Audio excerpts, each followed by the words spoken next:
Islamic Center of Detroit for Ramadan, part of a 15-year effort led by Islamic Relief USA. I wanted to be out here to help others who may be in need, who may not be able to afford to eat when they break their fast. The boxes provide enough staples to feed a family of 5 for a month during the holy season when Muslims fast from sunrise to sunset.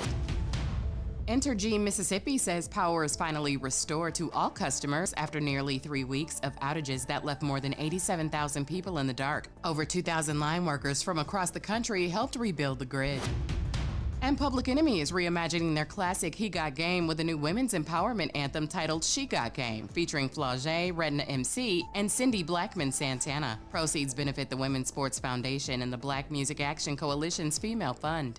Get BIN News now, on demand, 24/7, on the iHeartRadio app. Watch us on Facebook Live. Then hear us on WBOK1230.com. Yo, turn it up. It's Gerod on the air, spitting truth in the booth. We ain't going nowhere. New Orleans City got us hard in the beat, but corruption creeping in, gotta take back the street.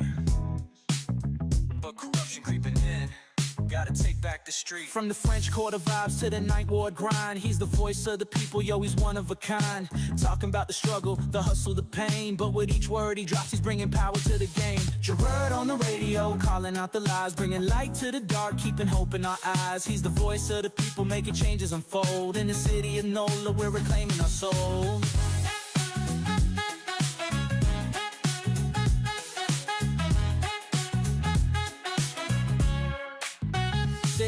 Try to silence the truth, but he's loud and clear. From the bayou to the block, everyone can hear.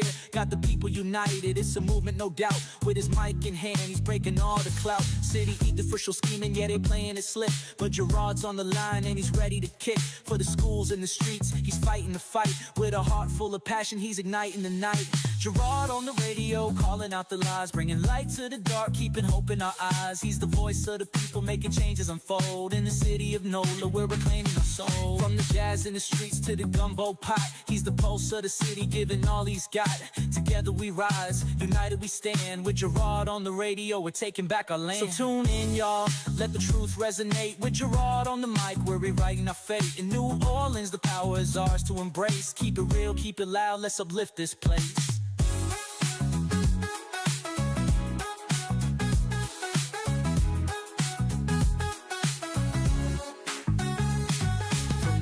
In the streets to the gumbo pot, he's the pulse of the city, giving all he's got.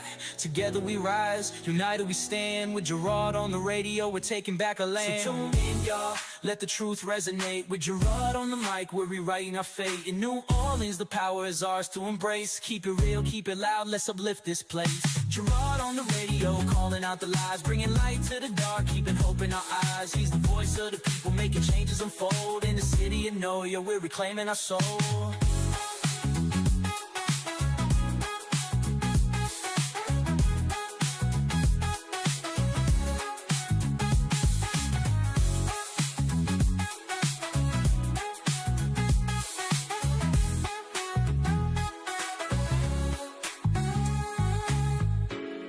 Yeah, tuning out, let the truth resonate.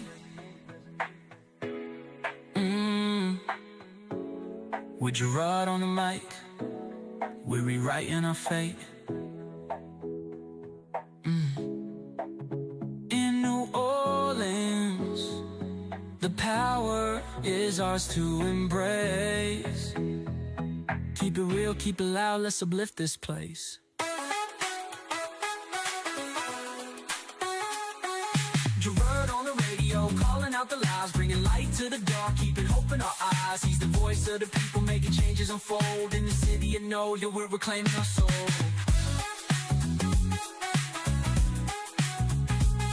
Yeah,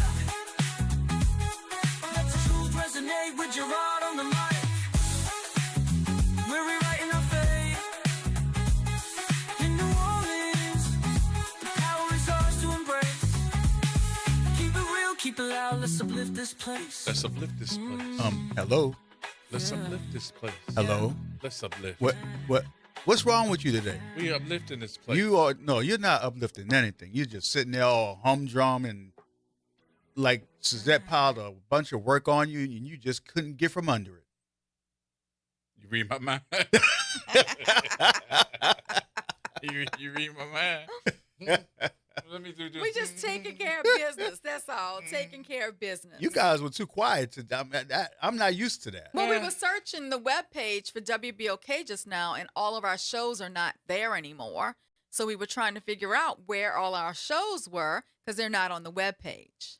No, Facebook is not showing our shows. Everyone else's show is there. Just ours is missing. So we'll get down to the bottom of it. But that's the issue.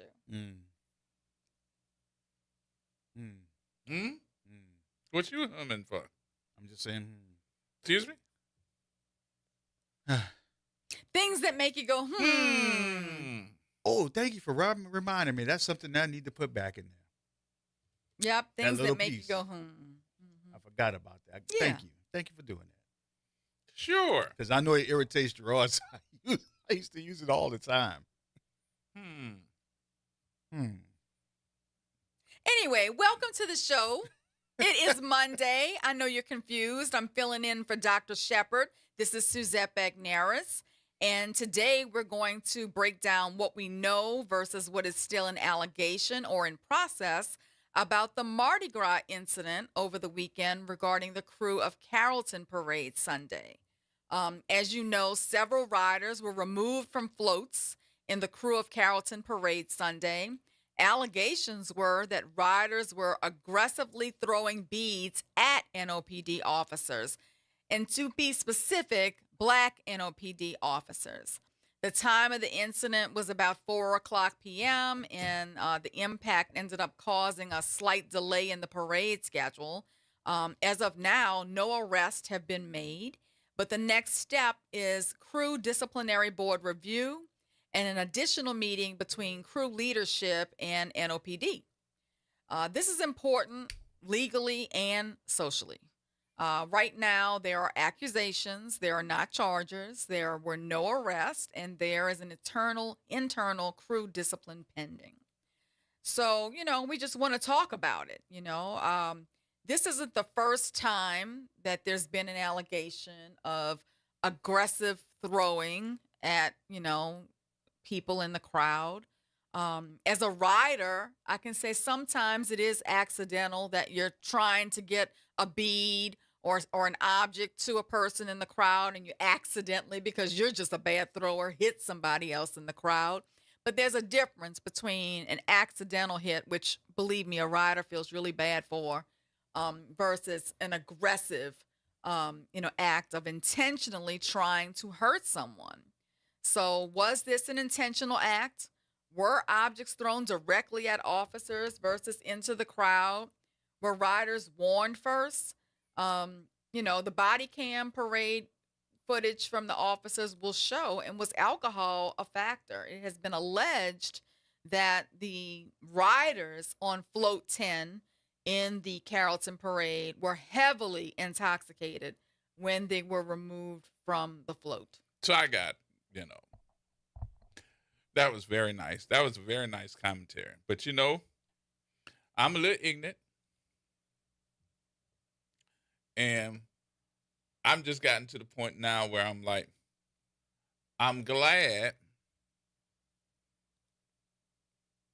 that it happened.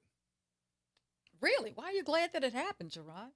Black folks have been complaining about these floats with these folks that have the intent of hurting people with throwing beads, throwing trinkets that have the intent of hurting people. They've been doing that for years. And when you complain about it, when you say something about it, people be like, oh, no. Now, and I don't wish this on anybody, especially NOPD, but y'all got hit this weekend. And now y'all know how that feel. Now, I wrote a commentary, which I'm going to read a little later on, but I'm going to go ahead on and tell you, taking their asses off the float and having the float just roll through the parade, which I thought was hilarious. Because when they got to Gallia Hall, there's just a float, nobody on it. But I just don't think that's no punishment. Taking them off the float, you lost your money, and that's it. And your Now, experience, the experience of the day, they lost that too. yeah, but that's no punishment. I don't think it's going to stop there because, when riders do something that they're not supposed to do on a parade route, the crew gets fined, right? And crews usually take that very serious. In this particular instance, let me just give you a little background about this particular crew, though, and then you tell me whether or not you thought this was an accident or not. So Carrollton is famous for hand-decorated shrimp boot throws. And this float 10 was called Carrollton Boots. Those are collectible signature throws, meaning they're heavier and more rigid than beads. And I don't know if that was being thrown at the officers or if it was the beads. But the crew of Carrollton was founded in 1924. It is the fourth oldest parading crew in Mardi Gras. And I'm going to tell you why I think that's important to the conversation. Mm-hmm. It has 700 plus members historically, and this is a legacy institution territory, not a fringe parade. Now, what do I mean by that? Well, if you know the history of Mardi Gras here in New Orleans, you'll know that Mardi Gras isn't just about beads, boots, floats, and throws.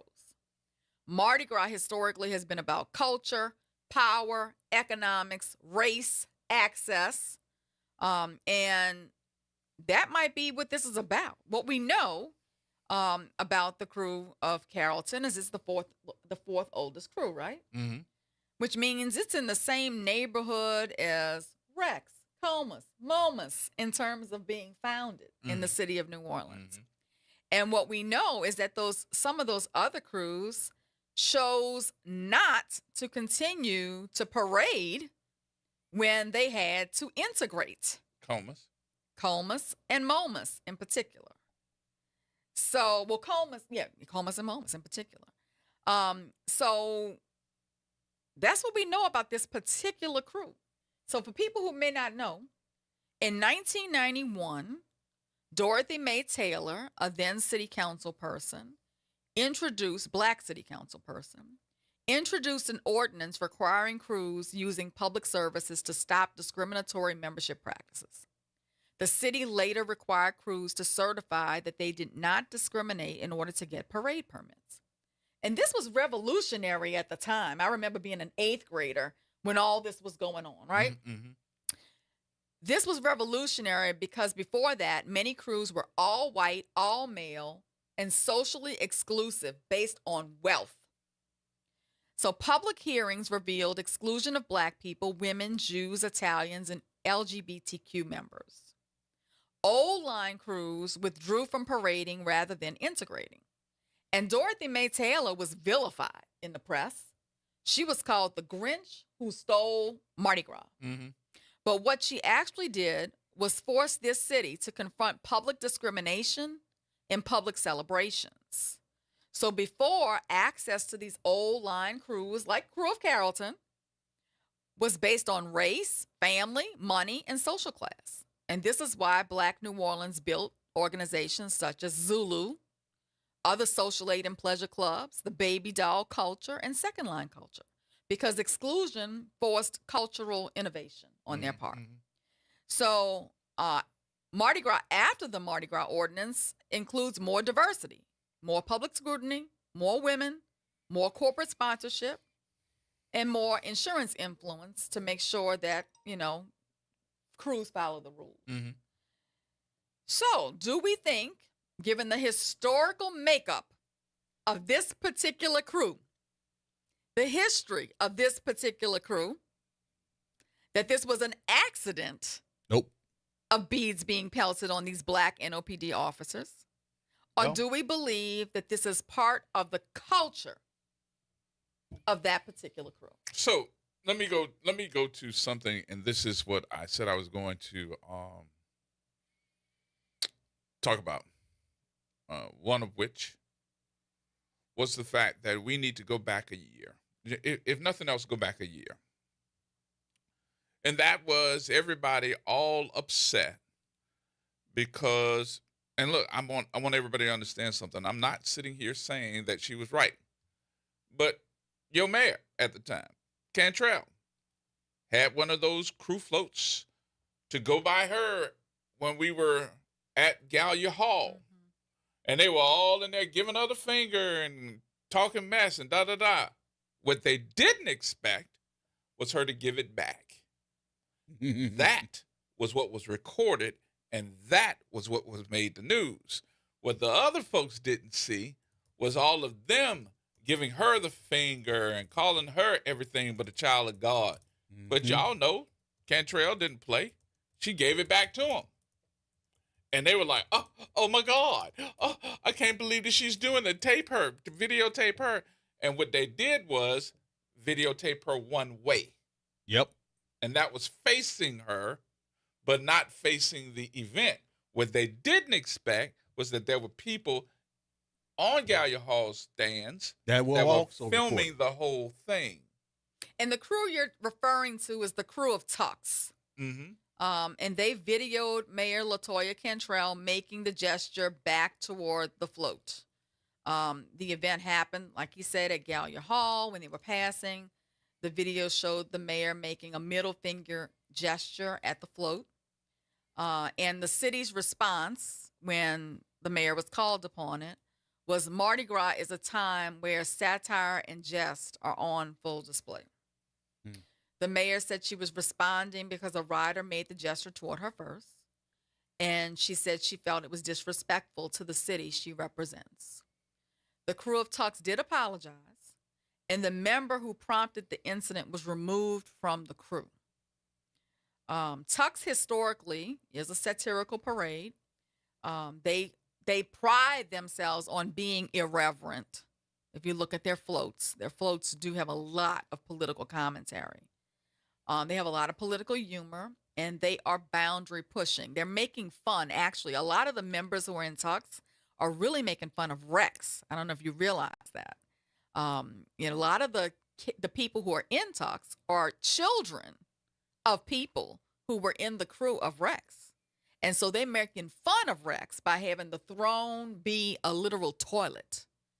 And one of their throws is a toilet. I know people who have been queen and king of Tux. And that, like I said, that's how I know they are the children of the people who were in Rex. Now, I don't want to be the bad guy by myself. I don't want to be standing on this road by myself and everybody else is amening me and they can't be heard. If you have been to one of those parades where you have received beads being thrown at you at 100 miles an hour from a pitcher from a professional baseball team, I need y'all to call in and tell me, that has happened. That has happened. Because I think that there are plenty of folks that are on these floats sometime that throw these trinkets, beads, whatever, with intention of harming people. Well, let me just say this. Let me start off by saying I believe the officers. If the officers say that these beads were aggressively thrown at them with the intent to harm them, I'm going to believe the officers. Well, Girl Carrollton, a friend of mine, I'm not going to say her name, made this post yesterday after being at the Carrollton parade. Float number 19, throwing racial stuff. She has a picture of it. It's this hand. It's a white hand giving the finger to people. And a gorilla was thrown to another person. It happens.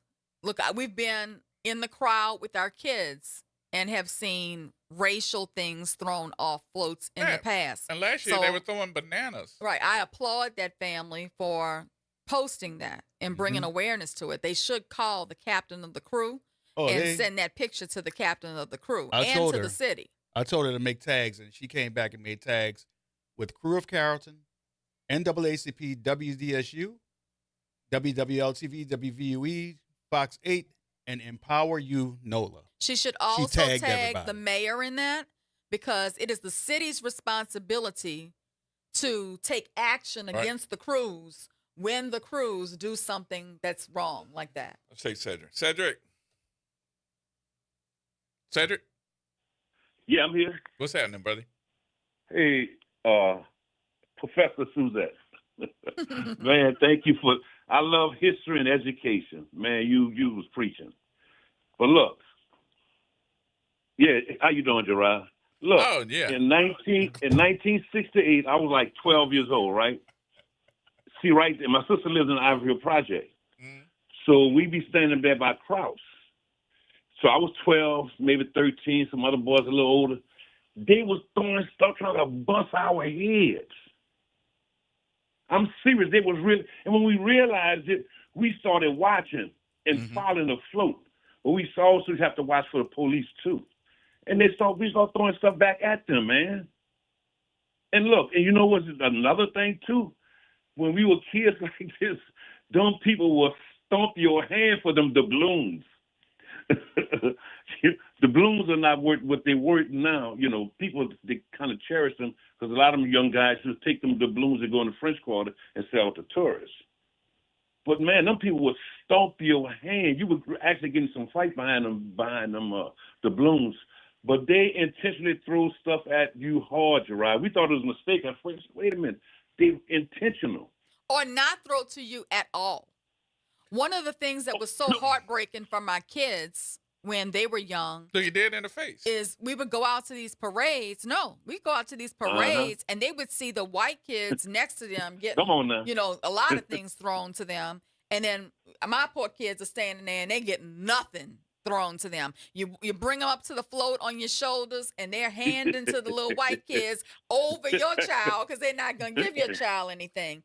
You know, so I remember that. So, I mean, we either getting pelted to be hurt or we're not getting anything at all, which is a problem. We're gonna move forward to like 1980, let me see, 82, 86 or 87.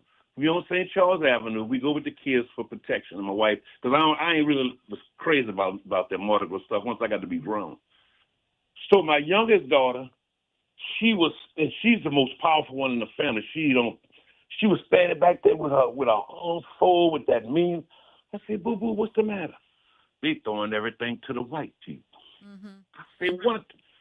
I'm talking about she like 6, 7 years old. Yeah, because kids Now, noticed it. Kids noticed it. Look, the school she go to, her ancestor Rita, the white lady, that was her partner because she was the baddest kid probably at school.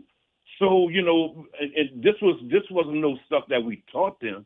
But she said it was, and look, me and my nephew put up on my shoulder. We was banging on that float, about to turn it over. My baby said, y'all just throwing stuff to the white people. We cut up. We really cut up. You know what I don't. You know what man. I don't think though, and this is something else too that I was thinking about as I was reading the story, and I heard it on the news this weekend. I said, you know, it's the majority of the people that ICE do not affect that seem to be making the most stink about them wearing masks. And I'm to the point now where I just don't want to see these floats with these white men with these masks over their face. I don't think they should be doing It's that. actually an ordinance from the city of New Orleans that riders must be masked. And if the rider does not have the mask on, the float gets fined and the crew gets fined. That's one of the rules we have to enforce, you know, for Zulu, is that everyone must be masked. With the exception of the lady characters. They do not have to be masked. But you know, every crew I've been a part of, that's been one of the instructions they give you. Do not, for any reason, take that mask off because you will so get fined. much like the KKK to me. I understand it. Oh, yeah. But the city That was needs other to things, change right? that. The city needs to change that ordinance. And then maybe if the city changed that ordinance, we wouldn't have people doing things like this because they could be identified, because everybody's got a cell phone camera up these days. They'll quickly get identified for what they're doing wrong. You know, but there are a lot of rules with respect to what can be thrown, when it can be thrown. You know, like, for example, one of the things that was heartbreaking for me last year riding in Zulu is there were kids who were on Claiborne Avenue who were begging us for throws. And I would have loved to have given them throws. You know, we had so many throws on our float, but we can't throw on Claiborne. You cannot throw until you get on Jackson. And if you throw on Claiborne, you get fined. So there are certain rules that pertain to all of these organizations that we have to follow from the city, and masking I didn't even know is that. one of it's masking. I is didn't one know of the, that one. Yeah, a lot of rules with respect to it, and so like for example, Zulu, you cannot throw a coconut from the top of the float. You can only pass if you're on the bottom of the float. And indeed, the parade marshals get up on the second floor of the float to see if there are not supposed to be any coconuts up there at all. You know, I wish they bring back What? that Popeye's doubloon. Catch that doubloon and go get your free 2-piece. Oh, that was a good doubloon. That was a good doubloon Man, back in the day. thank See, y'all, Gerard don't man. know Rod nothing don't know nothing about that. I was He here don't know when nothing about that. bruh. How hold many up. doubloons you had? I got my 2-piece here. What you talking about? We gotta take a break. More coming up, y'all. Bring it back, bring it back.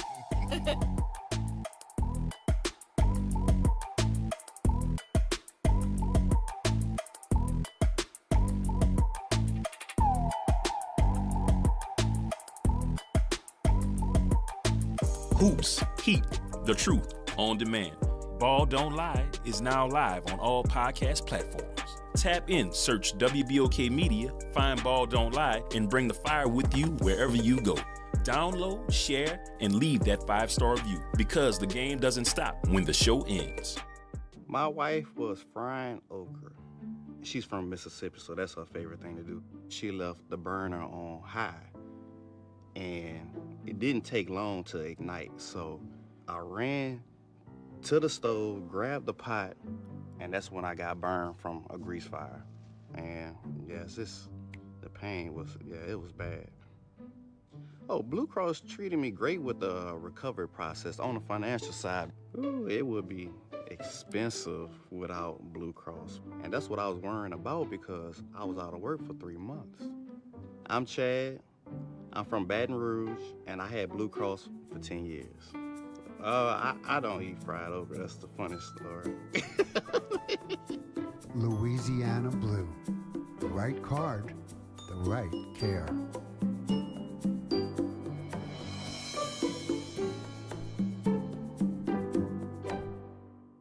The Historic New Orleans Collection presents a new exhibition open through June 7th, 2026. The Trail They Blazed. Built collaboratively with people who participated in the local civil rights movement, The Trail They Blazed presents stories of social and racial justice straight from the people who lived them. Listen to leaders tell their stories of resistance and persistence in their own voices, recorded by the Historic New Orleans Collection. Plan your visit to 520 Royal Street in the French Quarter and reserve your free tickets at hnoc.org today. A careless driver can change your life in an instant. Do you know what to do or who to call? If you've been injured in a motor vehicle accident and do not have an attorney, call Auto Accident Help Desk for a free consultation. We can answer all of your questions and estimate the potential value of your case. Call Auto Accident Help Desk and connect with an expert personal injury attorney. Call 800-269-4524. 800-269-4524.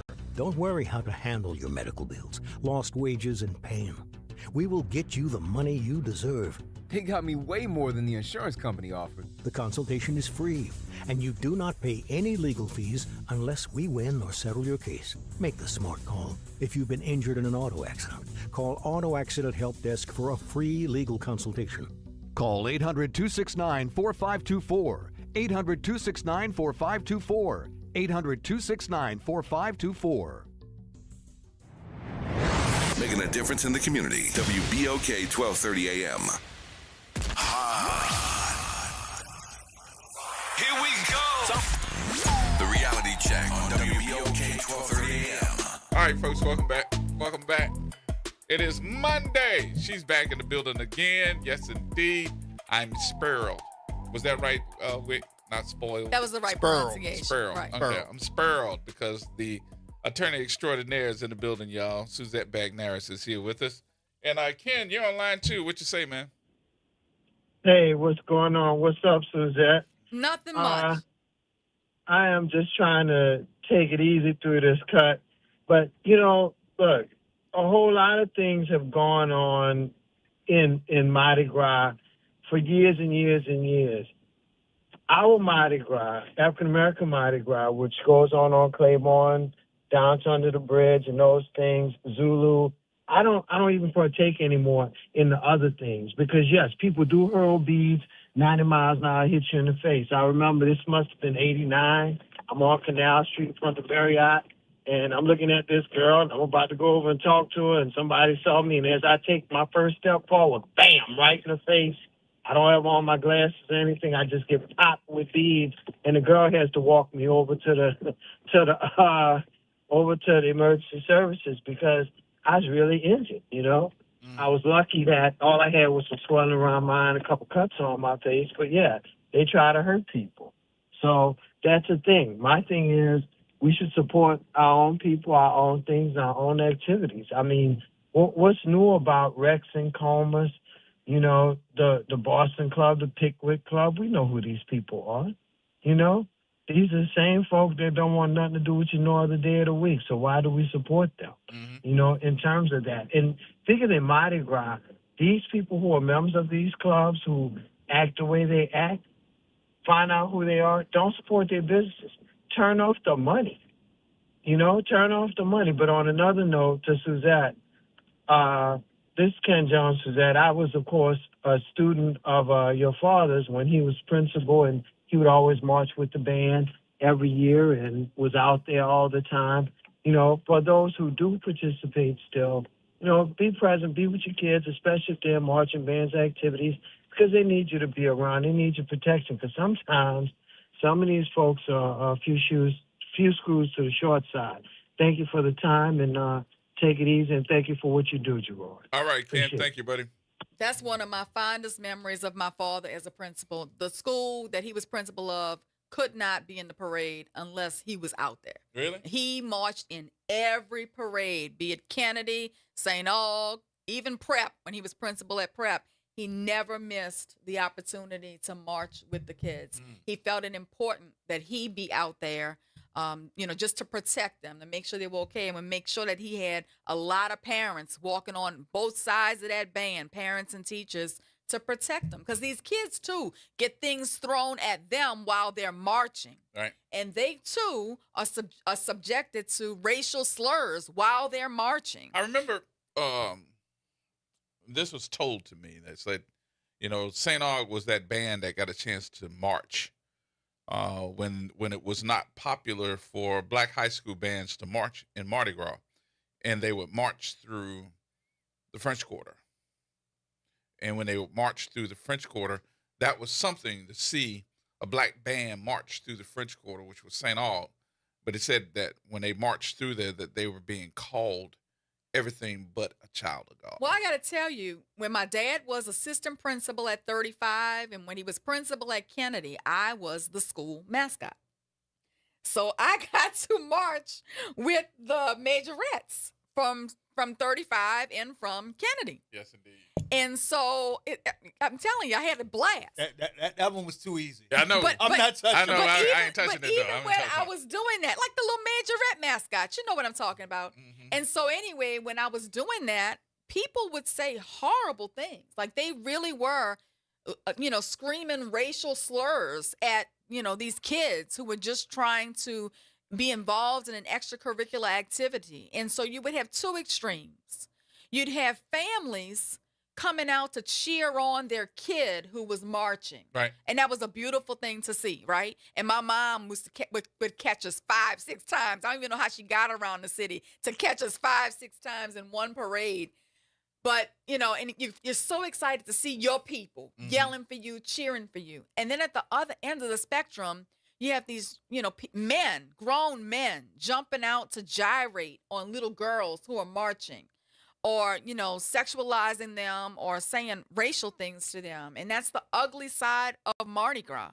I mean, whether we want to admit it or not, although Mardi Gras is a wonderful time, and we are so blessed to have such a celebration here in New Orleans that's a part of our culture and our history and who we are, there still is a very racial and ugly side to Mardi Gras even today. You can even look at the band selection by some of these crews. You know, there's some crews, the old line crews, who still would prefer to have crews bust in from Mississippi or from the North Shore so that they can have more white crews in their parade. Let me tell you what I did, and don't hold this against me. But last year, for Mardi Gras, I went to the Rex Ball. Okay, you didn't say nothing. So. I didn't say anything because I told you they invited my husband to be a member last year. Remember? I told you that? It's just not our cup of tea. I went, but I went with the sheriff. And I was like, why are we here? And they were explaining it to me because I went to the ball, and the ball was being held at the Sheraton. And it just disturbed me to see these grown men, real Marines, and they dress blues, going up, being called up on the floor, and bowing down to a king that is fake. I just couldn't get in with it. That's number one. Then number two, I don't know if people really realize that Comus crew that does not want to integrate. Right. They still are having their ball. Oh, they're still having their ball. They're still, meeting Rex at the ends of the night. They come across the street with us using our police department to stop traffic so they can come across the street to the Sheraton and meet the crew of Rex. Absolutely. This still goes on. That's how Mardi Gras ends the night of Fat Tuesday, with those two old line crews, Rex and Comus, meeting one another. He meets Zulu on Lundi Gras, and then he meets Comus the night of Mardi Gras. Mm-hmm. I'm going to address this comment online from Mr. Jones. I don't know who you think is passe blanc, but it sure ain't me. But let me just say this. My husband was invited because they need black members in order to be able to roll on the streets of New Orleans. Mm-hmm. So he's been invited to join Rex. He's been invited to join Endymion. We've declined both of those invitations. He is a member of Zulu. As a matter of fact, he'll be tramping this Mardi Gras. Right. It's just a matter of personal choice. We did not want to affiliate with those particular crews. We chose to affiliate with Zulu because of the history of Zulu, and we have strong familial ties to Zulu. But you would be surprised at who is the black members of Rex. I know I was surprised by the person who made the invitation to my husband, who is a very prominent black person in the city, who you would be shocked to find out that he was a member of Rex. But there are 5 black members of Rex, I'm told, and all very prominent black men who are businessmen, who are very successful in their own right. And there are even more black members of Bacchus and Endymion, because I know many of them who are members and enjoy, riding. Well, with I those remember crews. when George, who owns George's fruit stand on the West Bank on Terry Parkway, when he was, and George is a black man, but he was the king one year of Endymion. Yeah. And let me tell you, the argument that this person was making to my husband to get him to join is that this is where business deals are made. Mm-hmm. This is about business. This is not about social. This is about business. It's the new, it's another form of meeting on the golf course and cutting deals on the golf course, right? You are interacting with these people at every meeting. They get to know you. They get to know your business. And the thought process is that they will do business with you if you are a member of their crew. Now, I'm going to say the converse. Emil has been a member of Zulu now for 18 years. You would be surprised at the number of white members No, I wouldn't. there are at Zulu, and you would also be surprised at the number of white people who ride in Zulu. Right. There are entire floats in Zulu that are considered corporate sponsor floats, And, one of them is like a bunch of people from Oshner, a bunch of doctors and nurses from Oshner. These are people who've been riding for a long time. Indeed, there have been several white characters in Zulu at this point. The governor this year of White. Zulu is white. Mm-hmm. So I just got to ask the question. I've been wondering about this for years. The white members of Zulu, how do they feel about dressing up in blackface? So, we had some white riders too on our Big Shot float last year. Right. Okay. And at first, particularly when they're away from here, right? If they're not people who are from New Orleans, at our very first crew rider meeting, Emil showed them pictures of what it looked like, the Big Shot, float in the past and what the riders wear. And he was explaining it.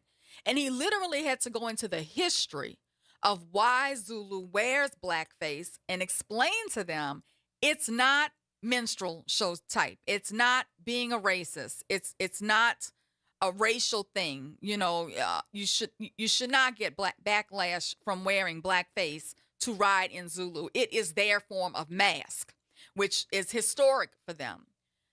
And I got to tell you, a lot of them felt uncomfortable wearing the blackface. Even the morning of the parade, when we had the makeup artists come to start putting the makeup on them, one of my friends who's an attorney, she was like, I just feel so uncomfortable about this. What if this picture gets in the wrong place? What if people misconstrue this? She was very concerned about it. So to them, some of them struggle with putting on the blackface to ride in the parade. Others have now done it for year after year after year, and they've become more comfortable with it. But I find people, like we had a lot of people from California who rode with us last year, who are extremely liberal people, and they were very concerned of where the videos end up, where the photos end up, and how this will be misconstrued in their neck of the woods for being in blackface. Understand it. I can understand it because honestly, on the reverse me, I felt uncomfortable at Rex. Not because I didn't have to wear no blackface or anything like that. They didn't wear that. It was just the fact that I'm in there and I'm looking around. I'm going, we ain't in here. Yeah. We ain't in here. You may recall that I think it was last year or it might have been the year before. I think it was the year before. As a matter of fact, it was the year before. There was an organization that was picketing outside of Zulu, challenging them for wearing the blackface. And as a matter of fact, it ended up being on the news. And my husband, who's general counsel for Zulu, I tell him, oh, man, you need to get over there. I hear they're having some kind of picketing situation. And when he got out there, they had a second line band in Zulu form, right? And they're playing that song, You Don't F With Me and I Won't F With You. Well, when I turned on the news later that night, That's all you heard? who is in the front singing the song louder than everybody and their grandmother on the video? Emil. Okay, I'm like, you would have to be the lawyer, bro, not the tramp standing on the corner telling the people, don't F with you. Yeah. But that's what they ended up doing. But, some people even within our culture don't understand why Zulu is wearing the blackface. All right, I'll tell you what we do. We'll take the break here. Bruce, Jonathan, hold on just a minute. We're coming right back. We got to take a break. We'll be right back.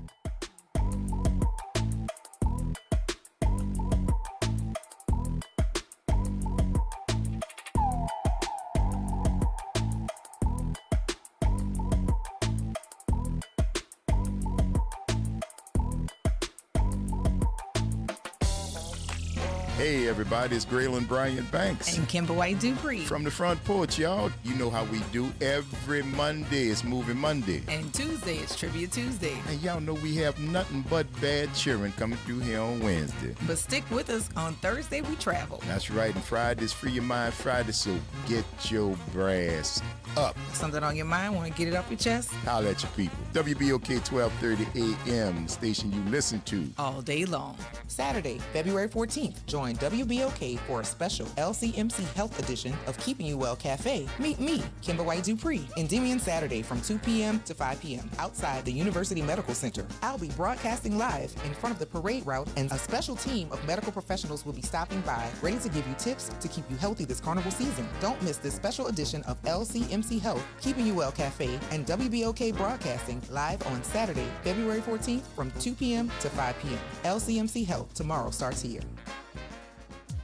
Well, Saints of God, this is Pastor David Impartan Sr. coming to you over the airways of WBOK, your favorite host of Change Your Water, Change Your Mind. I want to invite you to our show every Saturday from 1 o'clock to 2 o'clock p.m. That's Change Your Water, Change Your Mind. I want you to invite your family and friends to a broadcast that's designed to change your life, the way you think, the way you act, and what you eat. We want you to tune in every Saturday at 1 o'clock, WBOK, 12:30 a.m. See you on Saturday. This is The Law in Your Legacy. I'm attorney Pete Hamilton. I'm attorney Ryan Hamilton. Comparing the cost of will, successions, and trusts. A will might only be a few $100s, but your family could end up paying more in legal fees. Trust costs more upfront, but saves time, stress, and potentially thousands. Think of it as paying a little now to avoid a big bill later. Smart planning means big savings for your family. This is not legal advice. That's just a tip brought to you by Liberty Bank and Trust. For more information, go to libertybank.net or contact us at 504-915-5016. Transform your bathroom with the beautiful quality of Bath Planet. As a trusted leader in bathroom renovation, Bath Planet has earned the Good Housekeeping seal, a symbol of quality and consumer confidence for over 100 years. Get half off installation or 18 months with no interest and no payments. Whether it's tub replacement, a shower replacement, or a tub-to-shower conversion, Bath Planet makes your custom bath fast, easy, and affordable. Here's how it works. 1. Call to schedule your free, no-obligation consultation. 2. Our design experts come to you with real samples to customize your dream bath. 3. Our certified installers complete the transformation in as little as 1 day. And right now, for a limited time, you can upgrade your bathroom for 50% off installation or choose 18 months with no interest and no payments. But you need to call now. This special offer is only available by calling 800-981-8177. That's 800-981-8177. Call 800-981-8177 right now before the offer ends. Get in on the conversation at 504-582-9422. Here we go. The reality check on WBOK 1230 AM.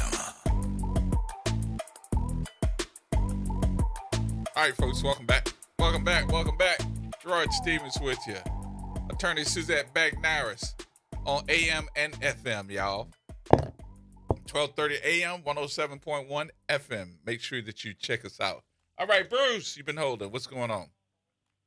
Happy Mardi Gras. Mm-hmm. I think Happy you Mardi said, Gras to you.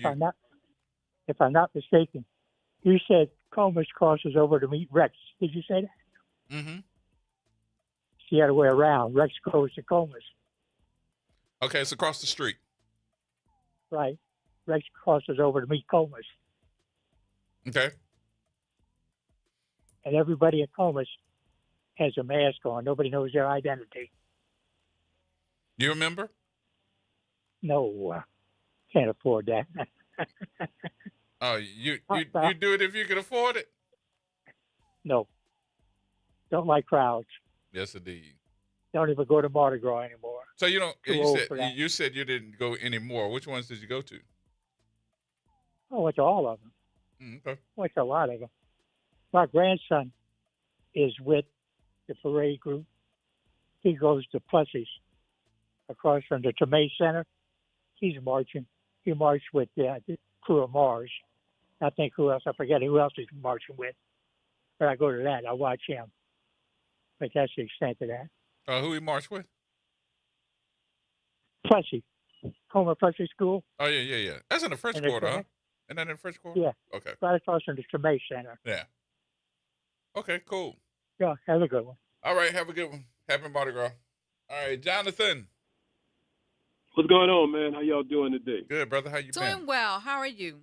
Oh, this is Joe Nathan. Doing well. This Joe Yeah, Nathan. that's me. That's me, bro. What's going on? Yeah, I was just listening, and very interesting. I grew up in what we used to call the box. Chapatulas, Napoleon, St. Charles, Louisiana Avenue, that section of Uptown. Mm-hmm. And, man, parades, I can't tell you how many times little kids would be walking from the parade, from being bussed in the head, hands stuffed on by some grown white man, okay? So it's always been like that up there, and we just kind of accepted it.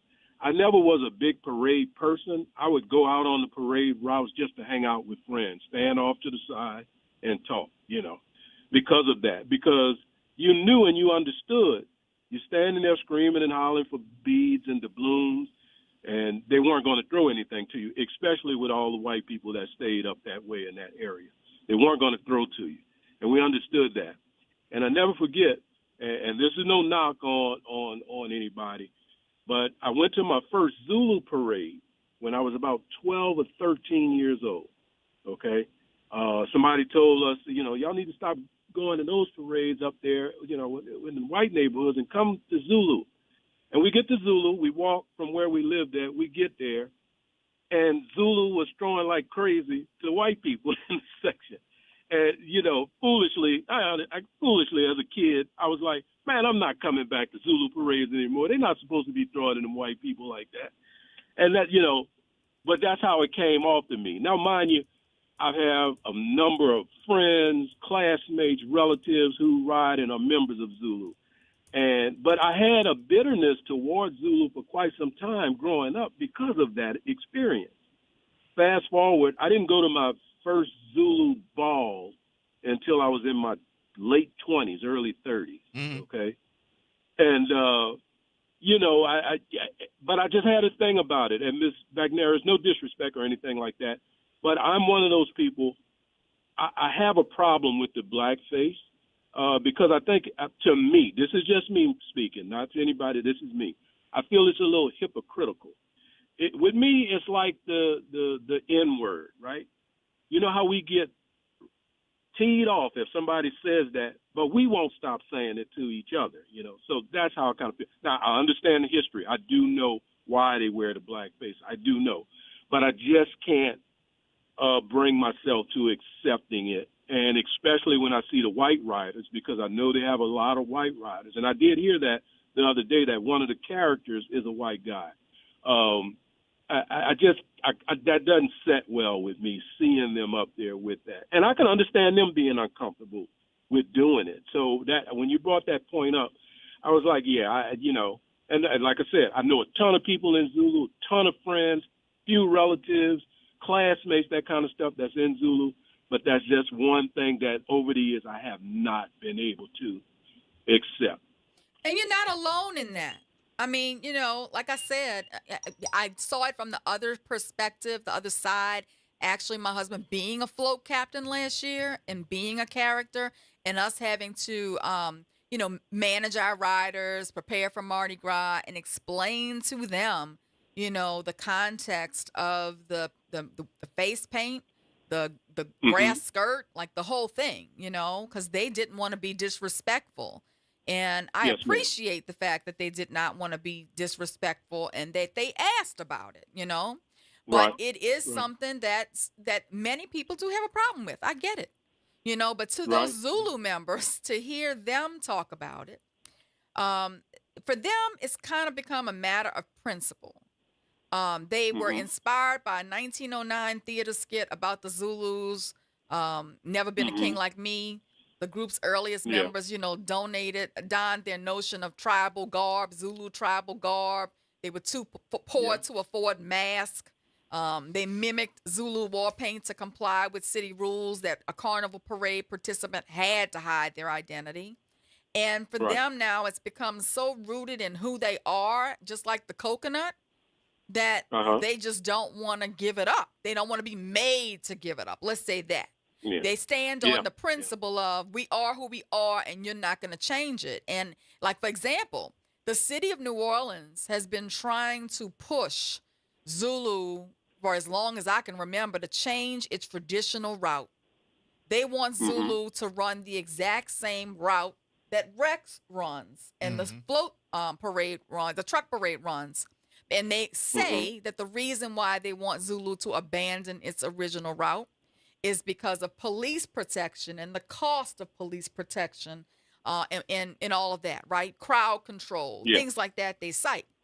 But Zulu refuses to give up its traditional route because in the beginning, they could not parade where the other parades, went. They were restricted. You got to remember, too, on Jackson Avenue, when they were being restricted, that they would stop in front of Gertrude Geddes They still do.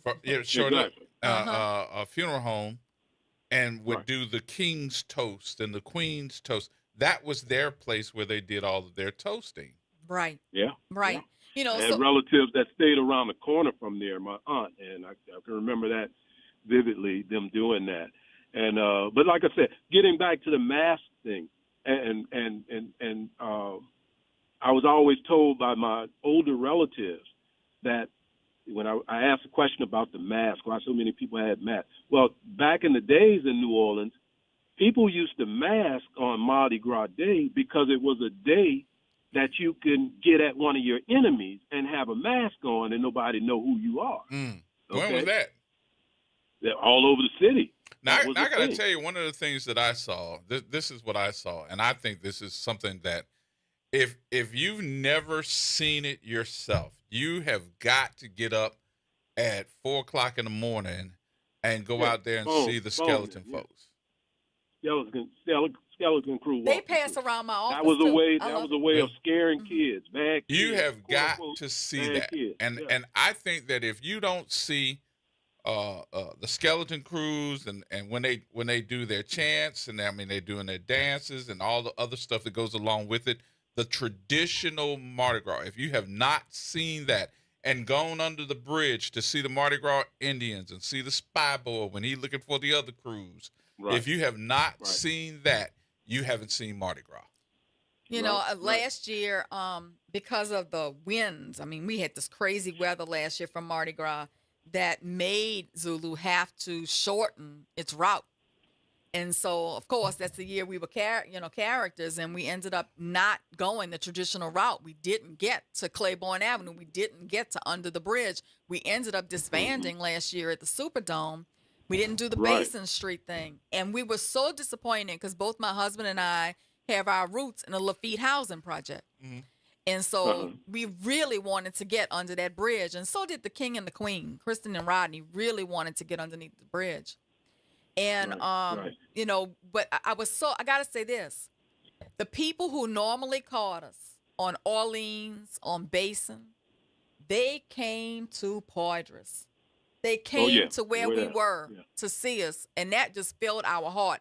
When we turned that corner and we saw all of those people, you know, lined up on Poydras that normally would have been on Basin and Orleans, that just warmed your heart. But Zulu's never going to abandon that route. It means too much to them to abandon that route. Joe Nathan, we got to take our break, man. Yes, sir. Y'all have a good one. Always Thank you, good, man. Y'all my have brother. a great one. Appreciate you. All right, y'all. We'll take a break here. We'll come back, have some more conversation in just a minute, y'all. News is next.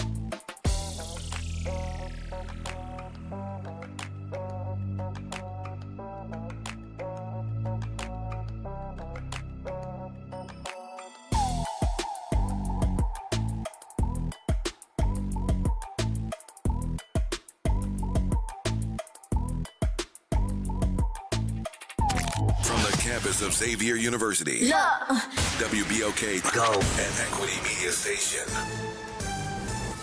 I'm Bree Wood with BIN News Now. A West Suburban St. Charles daycare worker in Illinois is accused of giving chewable laxatives to children 2 and under. One mother is speaking out. We found out from the director that she had fired her employee because she allegedly was giving them these laxatives and saying that it was candy so that they could get sent home because she was overwhelmed. Police say 23-year-old Giselle Juarez is charged with attempted aggravated battery and child endangerment.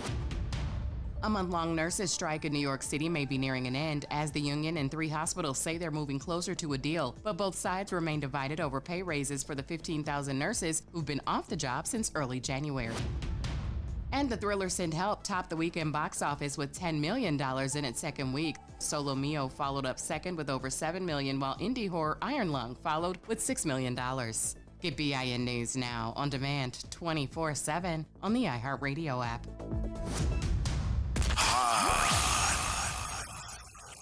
Here we go. The reality check on WBOK 1230 AM.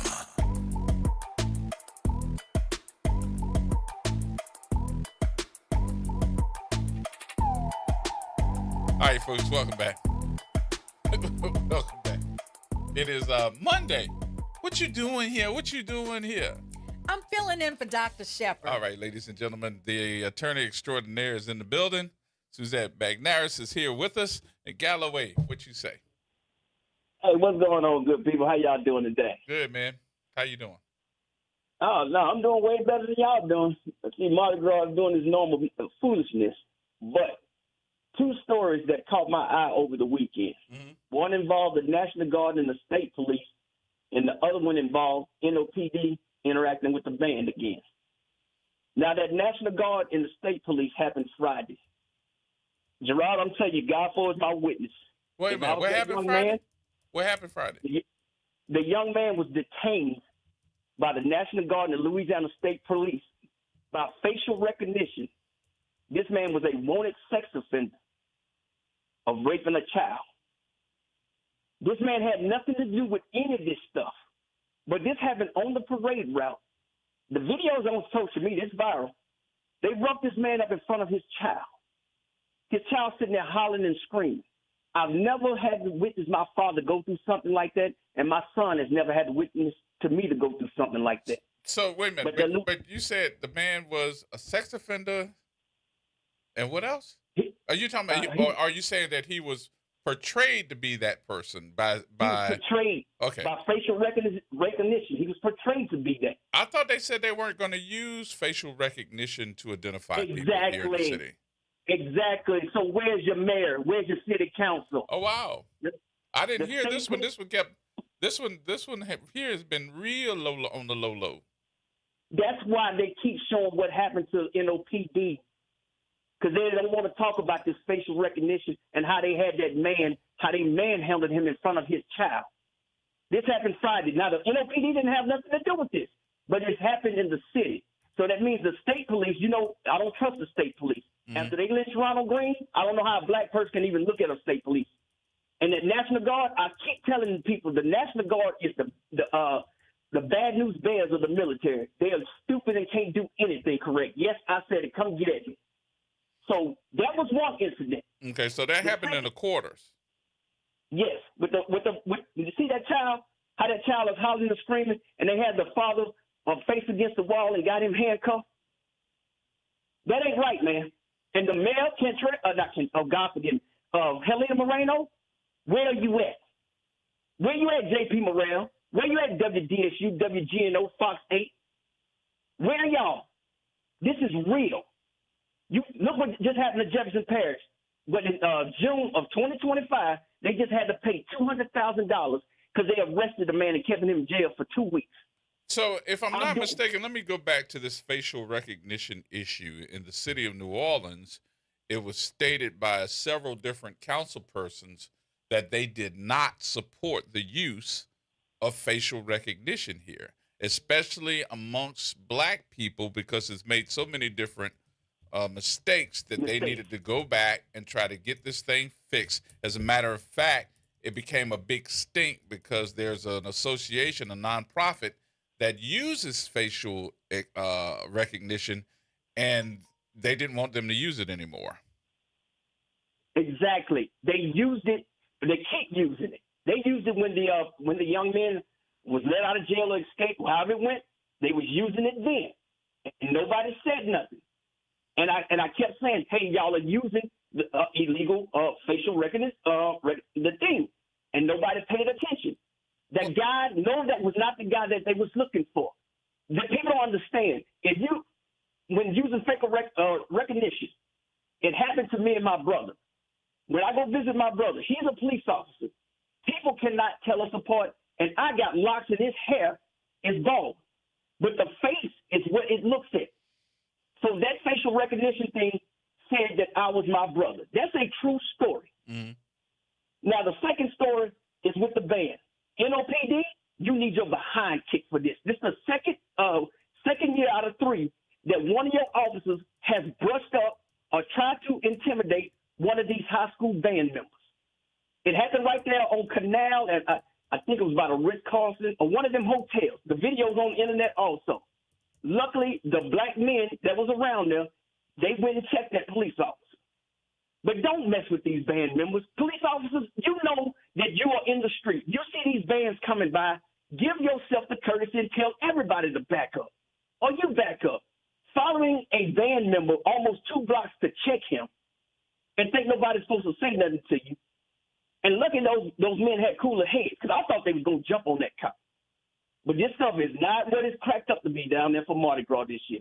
And I don't see that mayor saying anything. I don't see the city council saying anything. Now, when these kids start shooting and fighting back, I don't want to hear nothing. And that's real. And the only way I put face paint on my face is I'm going to war. So, and if y'all want Zulu to stop masking, tell Rex to stop dressing like Ku Klux Klansmen. Now, galloway up out of here, Gerard, and y'all have a good one. That quiet this weekend. I didn't see either one of those things. But, I wasn't really on social media a lot this weekend, so I missed that. But, you're right. These band members, these kids, all they're doing is marching. They've got the chaperones on the right and the left. Sometimes they don't have enough chaperones out there with them. And sometimes you ask the crowd to move back to make way for the band, and they just don't. They don't want to lose their spot. That's the problem. And sometimes when you get into the deeper parades where the crowd is deeper, there's nowhere to move to, which is another problem. But watch out for the kids. They can't watch out for you while they're marching. You need to watch out for them. There's no reason for anybody to be pushing back at a child who's just trying to march in the parade. It's a shame. I didn't see that on social media. I'm going to have to go look for that. But let's just ask the officers to please just be mindful of the children. They're just innocently marching. They're not trying to hurt anybody in the crowd. Just watch out for them while they are trying to march and entertain us. Yeah, I'm looking at this on Instagram. I'm looking at all of the riders on Float 10 in the Carrollton parade. That was the Carrollton Boots float. As the police officers are asking them to get off, and the comments on the on the Instagram page is basically they too drunk. Well, yeah, and that's what I understood about the incident. I understood that they were removed from the float. Police say beads were thrown at them aggressively by the officers. The riders were on Float 10 of the crew of Carrollton. Happened about 4 o'clock during the parade. And the NOPD says all riders were removed off the float, and the matter is still under review. And the float goes down the parade route, stays in place on the parade route with no riders. But no riders. And what I was explaining is, there is liability for the rider, there's liability for the float, and there's liability for the crew when an incident like that occurs. And this is why, float captains and all of these parades are very adamant in educating their riders about what is allowed and what's not allowed. Also, all of these parade crews carry insurance. It costs a crew. A crew has to have $1 million in commercial liability insurance. And it's very expensive for them to procure that insurance, but it is necessary for them to have that insurance. Usually, I can just tell you, because we have claims all the time I see, you really don't get compensated when you get hit by beads at a parade, though. It's considered a assumption of the risk that you're out there at the parade and you could get hit by a bead or whatever. But there are civil fines for riders who do not follow the rules. For example, another rule is you have to have on a harness. If they see a rider is on the float and does not have on the harness, that's another issue that the crew gets fined for, the failure to wear a harness. So there's so many rules that a lot of people just don't aren't aware of. Exactly. Well, I did do a little commentary this weekend, and it was basically just about what happened with the crew of Carrollton. And that crew of Carrollton piece stuck with me because of the fact that I know the police officers. Look, I don't want no police officers to get pelted with no beads, but I just know that plenty of black people, whether we're talking about kids, whether we're talking about grown folks, I just know that a lot of you have been hit and have been subject to get hit when you see these grown men with masks on throwing beads 500 miles an hour. And my question has always been, what do we do about this? How do we do something about this? So the weekend of Mardi Gras, it rolled into New Orleans with great weather as a backdrop. And as the crew of Carrollton rolled, it was reported that the riders were throwing beads with intent to hurt parade goers. NOPD officers were also included in that victim's report. It was then reported that officers stopped the float and made those float riders on number 10 get off the float, and you were no longer able to ride. Now, I said this earlier, and I'll say it again. For years, black people have complained about riders throwing beads to hurt them, and nothing was done. Now you have been the recipient of that hatred, and the punishment was you just have to be off the float. You're going to get disbanded. Now, had that been the recipient of that hate, and I think that if we had seen it and somebody recorded it and took it to the police, I wonder, would you be subject to an assault? Well, like there can be criminal liability for intentional, an intent to harm someone. If you have to prove that, though, the intent to harm. I guess the body cam video from the officers will help with that, as well as any cell phone footage that may have been captured. But it hasn't ended there. There is going to be an internal investigation within the crew. I'm sure the city will also review all these things and see if civil fines shall be imposed upon the riders of the float, upon the crew. But this issue brings me back to Cantrell again. Yeah. It does. It brings me back to Mayor Cantrell. When rioters last year disrespected her by rolling up to Gallia Hall, giving her the finger, saying a whole bunch of derogatory statements, and what they weren't expecting was that the mayor gave it to them back. Right. And we get a lot of questions online about this New Orleans code ordinance that requires the mask. The code ordinance is section 54-313. It's called the New Orleans Masking Ordinance. The general rule is it is illegal to wear a mask, hood, or disguise in public to conceal identity. This applies year-round except for listed exceptions. And the listed exceptions are Mardi Gras Day masking, carnival parades, masquerade balls, and carnival-related festivities, which raises the issue of the ICE people. It appears to be against the law in New Orleans for anyone to have on a mask other than at Mardi Gras, other than during a carnival parade or a Mardi Gras ball. So how are these ICE people getting away with wearing masks when it violates the city code ordinance? Even during legal masking periods, though, NOPD can require you to remove the mask temporarily, identify yourself by giving your name and your address, and if you refuse, you can be cited or arrested. And these laws, historically, they say came into place with regard to the masking as an anti-KKK legislation, preventing anonymous intimidation, preventing crime concealment. And Louisiana has a state version of this ordinance as well. It's Louisiana Revised Statute 14-313, which generally bans masks to conceal identity, except for the same exceptions: Mardi Gras, carnival parades, masquerade balls, and theatrical entertainment events. So it appears that ICE is violating a New Orleans city ordinance, and it is also violating a Louisiana state statute in wearing these masks. So, I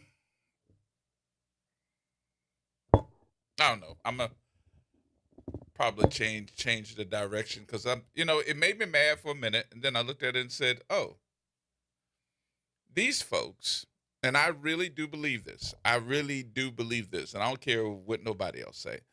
I think that this is really getting out of hand because of the times that we're living in. I think some of these folks are trying to revert back to the old days of how it used to be. And now you're trying to feel yourself thinking that you can do that just because of the climate and the temperature that we're living in right now. That's a national rhetoric. You're going to find yourself in a whole bunch of trouble, because I can tell you that these Negroes here in this city, this ain't your mama's Mardi Gras. This ain't your granddaddy, and this ain't your grandmama's Mardi Gras. Keep on trying to do something with these folks and let them really know that that's you. I done seen some of these little boys follow floats, not to get something from you, but to throw something back at you. It's a problem every year. There are people who throw things at the riders on the floats. You got to be very vigilant when But why you're on a ask for float. trouble? Why ask for trouble? I don't know, G. It's part of, particularly Mardi Gras Day, people get out there on the route at about 8 a.m. and they begin drinking. Some of them sleep out there overnight. Some of them camp out beginning at 6 o'clock in the morning and they're drinking. These parades are rolling all day. They're drinking all day. The behavior seems to get worse along the route. I can tell you that, having rode in several crews and having rode on Mardi Gras Day. It's just a factor of drinking and crowds and peer pressure. And then some people who are just ill-intentioned, and the worst of them comes out when they drink. Their true self comes out when they drink. Let's say that. Well, I ain't gonna say nothing. That's why I stopped drinking. My true self would come out. Well, I'm just saying that's part of the problem. So if you have people who are on the float who may have some sort of racist motivation or class-based motivation, and then they get liquored up, that comes out. But it's up to the crews and it's up to the city to police the riders. And hopefully, this raises awareness, this incident of removing people off the float, and hopefully people will now govern themselves accordingly. I just don't. And maybe it's me, and because I'm getting sick and tired of being sick and tired when it comes to certain things. This seems to raise its ugly head, and I'm telling you that a lot of this stuff is the temperature that we're living in. And some of these folks that ride in these floats get liquored up, like you say, don't live here in the city, and they think that they can get on a float and do anything that they want to do, and the real them starts coming out. That real them starts coming out, and they're going to get in some trouble. Well, I think they see Mardi Gras as an escape from their reality. They're on that float. They've got the mask on, the costume on. They don't think they can be identified, and, they're acting a fool on the float. They're doing whatever they want to do. They wouldn't do it at home. They wouldn't do it in their own city, in their own state, but they come here and they do it here. Unfortunately, that's what happens during Mardi Gras. There's a lot of good that happens during Mardi Gras, too. I mean, it's great to see people out on the parade route, families, friends out there dancing, having a good time, visiting, reconnecting. I mean, it is a joyous occasion for the most part. Unfortunately, incidents like what occurred at the Crew of Carrollton parade gets the media attention, and not necessarily all the great things that occur on the parade route. So let me go to something that Galloway was saying too about this young man that was identified with artificial intelligence. I'll never forget, because I ended up being a part of this checking the state police on how they patrol and do what they do during Mardi Gras. They like to walk through the French Quarter and find young men, mostly, or whoever, with guns on them. It's undercover, plain clothes, and they come as a crew. This is a task force crew. So several years ago, many of y'all are gonna remember this. As a matter of fact, if you do remember this, I hope y'all call me and tell me, because I ended up being a big part of this. So one of the police officer, NOPD police officers, young man, him and his friend, went to go see his mother, who was working in the French Quarter during Mardi Gras. And she went into this restaurant to get them something to eat. They stood on the outside of the restaurant while she was inside getting them a plate. While they were standing outside, a crew of white men on that task force surrounded them and threw them down on the ground and searched them. She came outside and said, "What are y'all doing? This is my son. Get off of him." All this it was captured on video camera. So they didn't want to take responsibility for what they did. I'm talking about the state police and that task force. And they were like, it should be all right. And they actually tried to file a grievance against the police officer, young lady, because they said that she interfered in a police matter. Well, you're attacking I don't know if you think that you're interfering in a police matter, but if I'm that young lady, this ain't no police matter. This is somebody attacking my son. You got at least 8 or 9 grown men attacking my son and him on the ground, and you're searching him with only thing they got is their badges around their neck, but they took him out after they attacked him.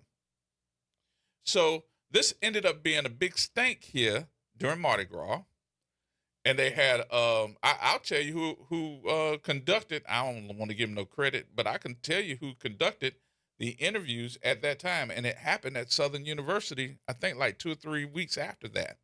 J.P. Morrell, who was a state senator then, called for the state police to come down, and I stood there and listened to everybody. I heard this mother talking about how y'all have taken control of what this young man thought about. He won't even come to New Orleans right now, because I saw her several months ago.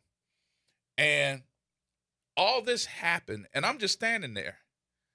And I looked up and I said, this is not going the way that it should be. It should be some repercussions about attacking somebody that didn't do anything wrong. He was just standing there waiting for his mother.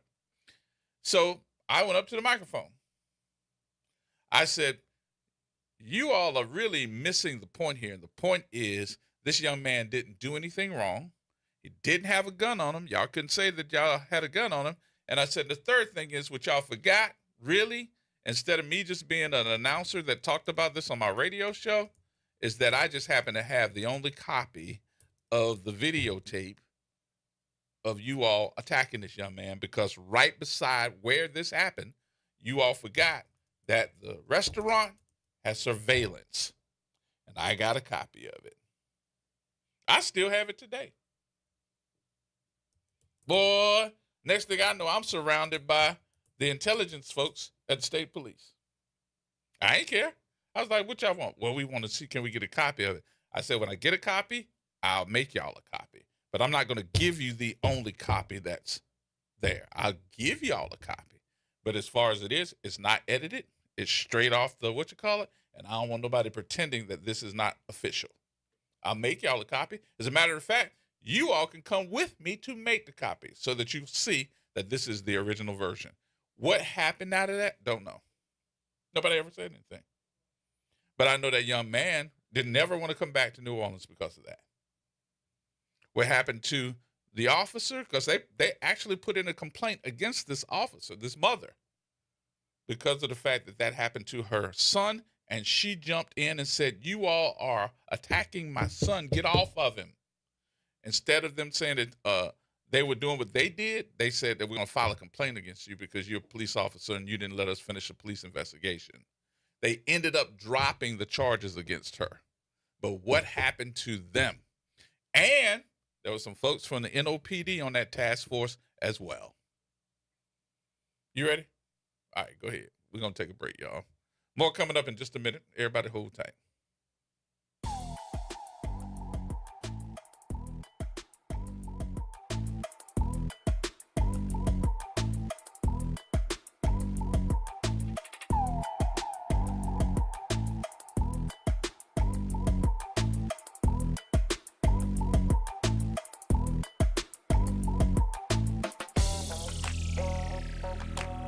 This is the Bloomberg Black Business Beat, brought to you by FidelityWealthManagement.com. After years of corporate boards diversifying, there's one group of people that are seeing a spike in hiring: white men.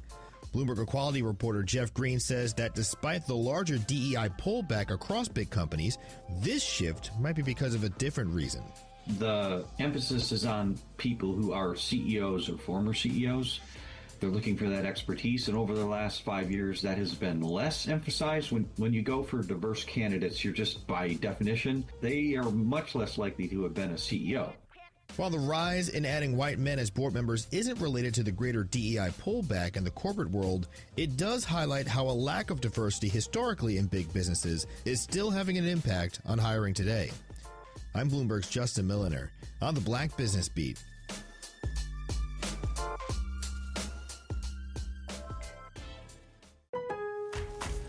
Time is valuable. That's why Lowe's Blueprint Takeoffs turn blueprints into quotes faster. Bring us your plans, and we'll generate itemized material lists to make quoting easier so you can get back to building. Plus, at the Lowe's Pro Desk, you get access to thousands of building materials not sold in store. And when your order's ready, we'll deliver everything to the job site. Improving is easy at Lowe's. With Fidelity Wealth Management, a dedicated advisor gets to know you and your goals to build a comprehensive plan to help grow and protect your wealth. Backed by a team of specialists, they'll analyze all your accounts, even the ones they don't manage, to keep an eye on taxes and provide proactive portfolio insights that can help you unlock your wealth's full potential. Learn more at fidelity.com/wealth. Investment minimums apply. Fidelity Brokerage Services, LLC. Member NYSE SIPC. New Orleans never sleeps, and neither does WBOK. Now, every voice, every moment, and every show is in your pocket. Search WBOK Media wherever you get podcasts. Download, share, rate us 5 stars. Because when you support us, you amplify Black voices and the New Orleans culture. Welcome to Chemical of the Month from the Community Scientist and Rise St. James. This month's focus is polycyclic aromatic hydrocarbons, or PAHs, formed when fuels like oil, gas, wood, or trash are burned. These chemicals can enter the air we breathe and settle into our soil and water. Many PAHs are known carcinogens, adding to the health burdens faced by communities living near industry. Learn how to protect your health at risestjames.org. What if just $50 could open the door to your new home? Godance is inviting you to enter their Key to Your Heart house raffle, where one ticket gives you a chance to win a 3-bedroom, 2-bath home in the city of New Orleans. The drawing will happen on Valentine's Day, February 14th. Tickets must be purchased by February 12th at 11:59 p.m. Enter now at RAYZE.it/Key to Your Heart.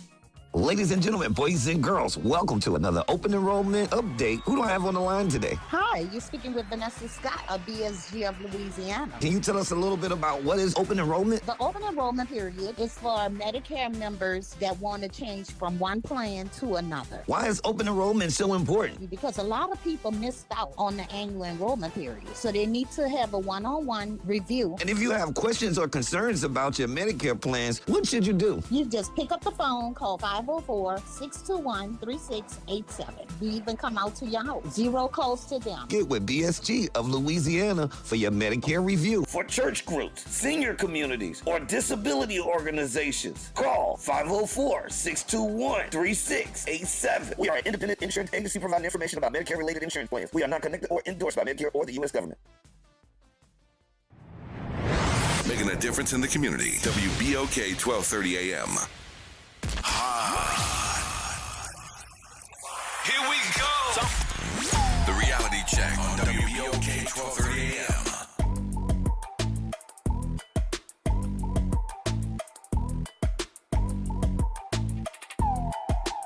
All right, folks. Welcome back. How y'all feeling about these barricades on the parade route? Oh, down St. Charles? Yeah, the concrete barriers. I mean, it's a traffic nightmare. Well, I'm more concerned, like, okay, if something does pop off, I feel trapped. Yeah, because if you got a fire or an ambulance has to come down that street, where are they going to go? You got crowds of people. You got these barricades blocking. What are they going to do? And even the concrete barriers behind you. Like if you're standing on the neutral ground, you have these huge, they're called Jersey barriers. They're called K-rails. There are these long concrete traffic barriers. And I understand why they placed them there. It's after that thing that happened in the French Quarter, you know, where the car came in through the crowd. Yeah. They don't want a car to be able to come in through the crowd and hit the crowd. I get that. That's not it. That's what they're saying it is. That's part of it. Yeah. But y'all forget something. That several years ago we had a drunk driver that went down St. Charles Avenue. Yep. and hit folks with Yeah. that truck. So they're trying to stop, traffic from, from hitting people. I had some friends that got hit by that. You know who the cop was that got hit? Who? Yes. Michelle Woodfork. Yeah. But yeah, I know that's what that's for, right? But I'm just a little concerned about if you're on the neutral ground, crowd's already thick. If a fight pops off or something happens, and you got that concrete barrier behind you, you really can't get out the way. I'm just wondering how other people feel about it. I haven't been out on the parade route yet. That's why I don't go. But I don't know how people felt about it being behind them this weekend. I just think don't that go. We're not paying attention.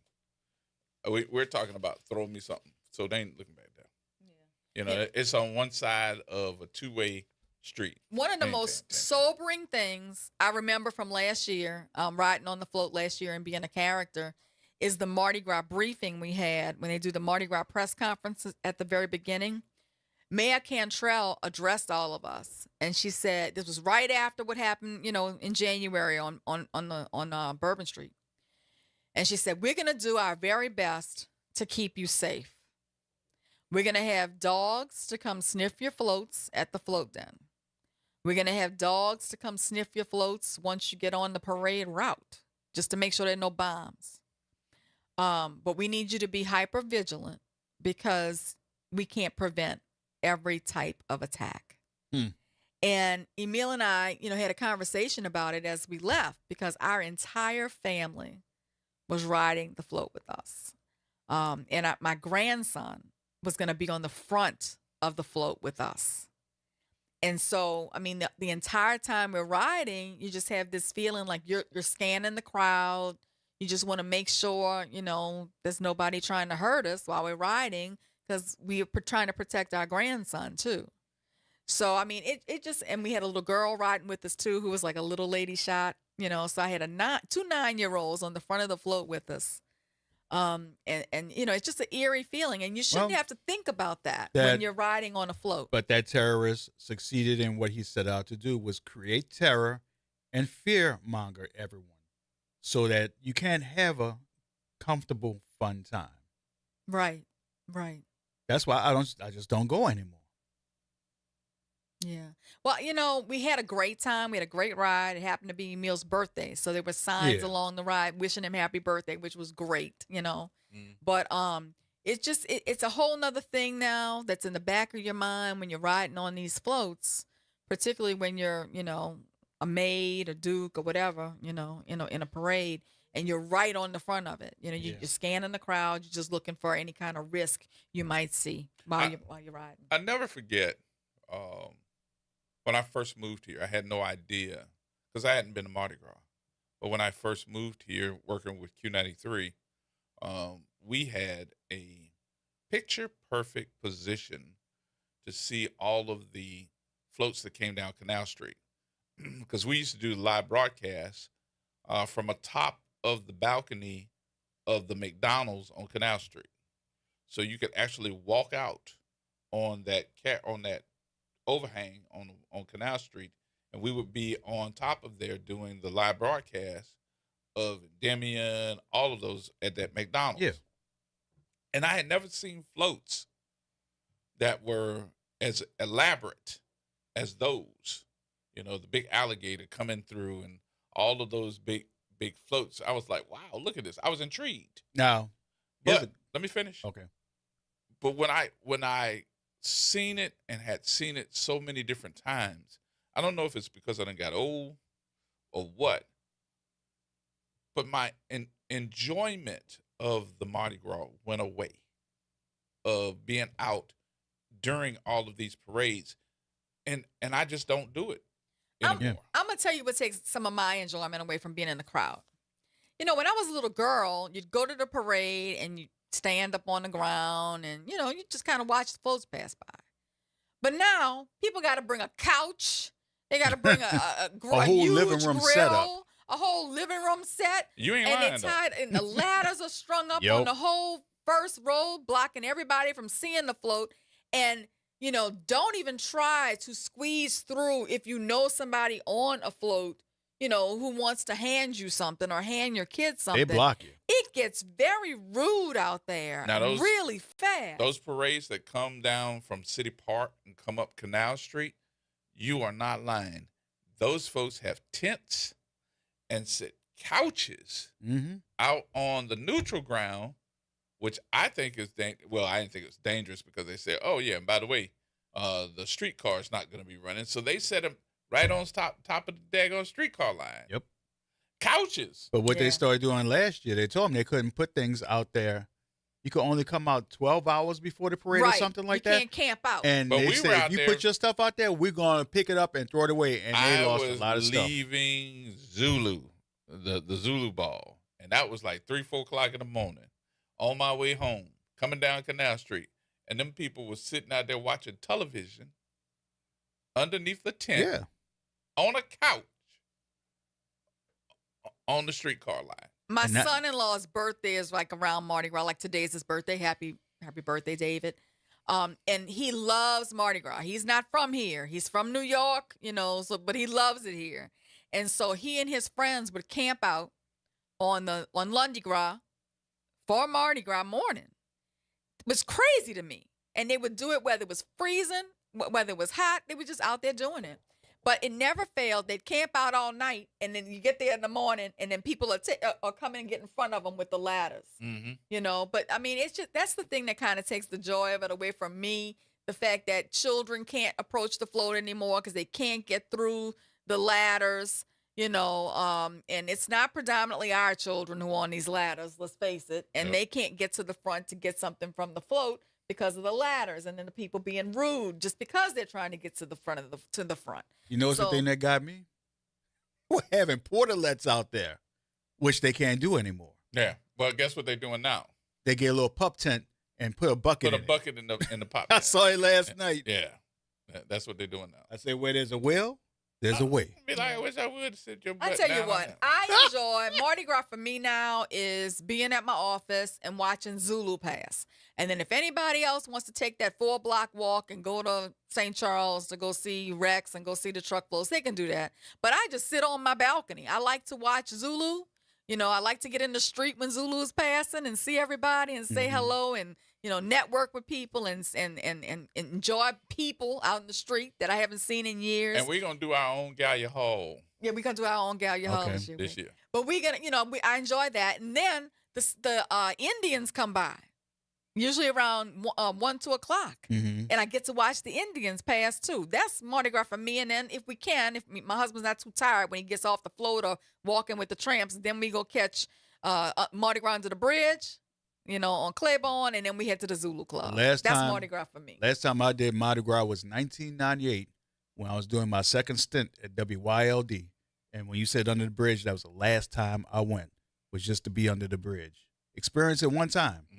So we used to bring the performers down to under the bridge. We used to wait for you Q93 fools to come rolling up. We were loaded and ready with stuff. We would have throwing cups at each other. It would be on. And you see Gerod rolling that window up real quick. Yeah, we'd be in the boom box. What amazes me is after being up since 3 o'clock in the morning, getting ready to roll with Zulu, they go back to the club after the parade. They are still partying. After the parade. I can't do it. Let's see. Jay, what you say? Jay? Yes, sir. How you doing today? Good, and yourself? Hey, I just want to say I love the fact that you shared the history of Mardi Gras. I didn't know about the bridge. I haven't got to that point yet. I'm new to the city. Been here probably about 8 years, so I'm going to have to do that part. I will say that Fin Fatale, I went to their parade yesterday. It was awesome. It was great. Did you go to the ball? I did go to the ball, and I was looking for you, but I couldn't find you because I know you attend their ball sometimes, but I was trying to look for you to introduce myself. Thought the ball was great. Some people may not have been happy with the performance by SWV, but I thought it was good, What happened? Well, at one point, singer named, she's married to Eddie George. She was drinking some water, and when she was drinking the water bottle, she was acting like she was doing something sexual.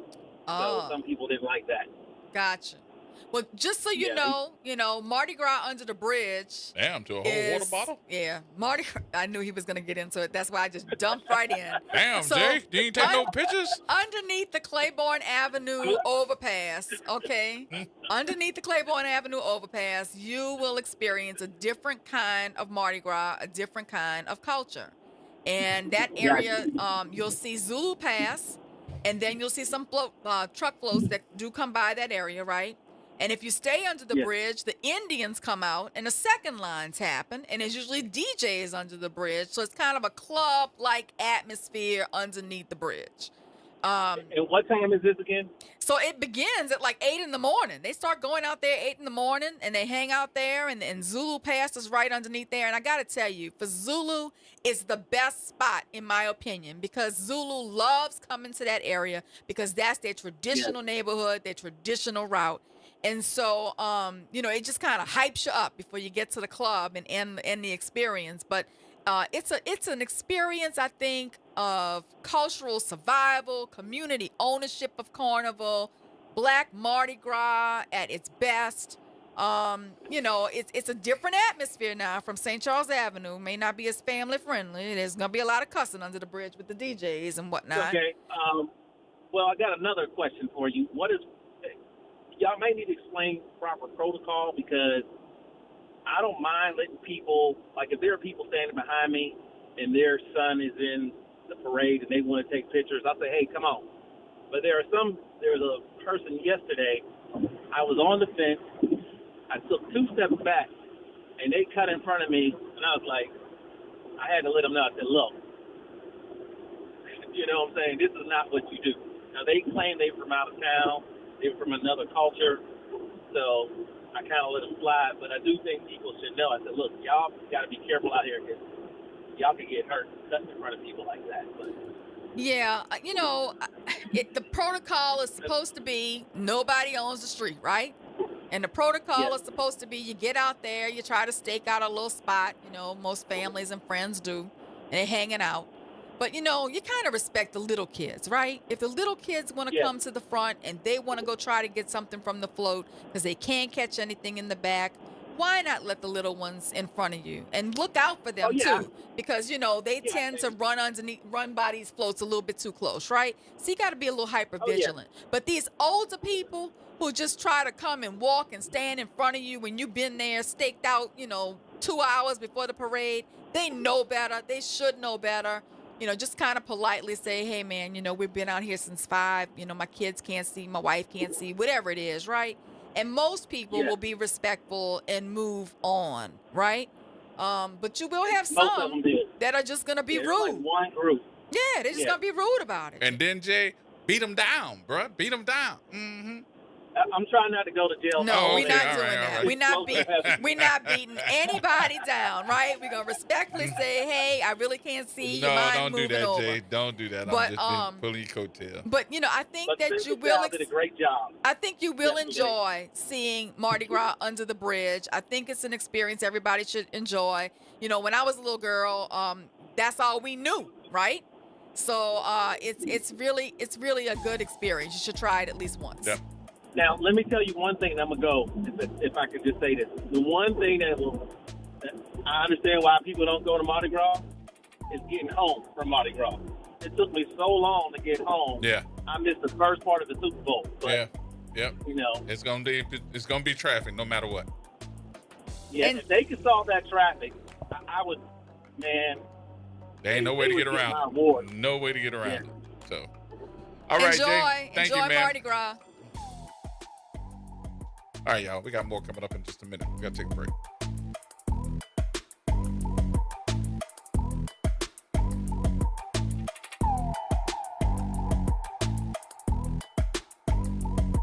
AURN News. I'm Ebony McMorris.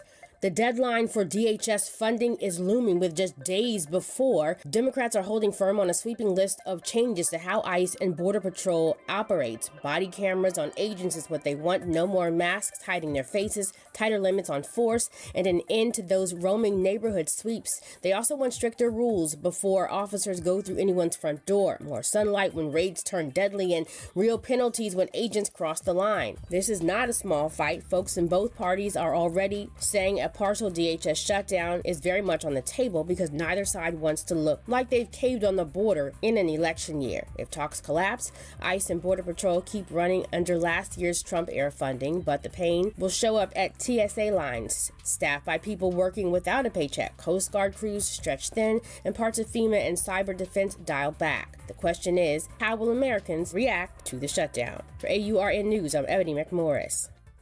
Hello, friend. Tavis Smiley here with a special announcement. You can catch my show at a new time, weekdays from 1 p.m. to 4 p.m. Same great topics, same great guests, same great conversations, just a little earlier in the day. It's Tavis Smiley, weekdays 1 to 4 p.m. only on WBOK 1230 a.m. What New Orleans is talking about.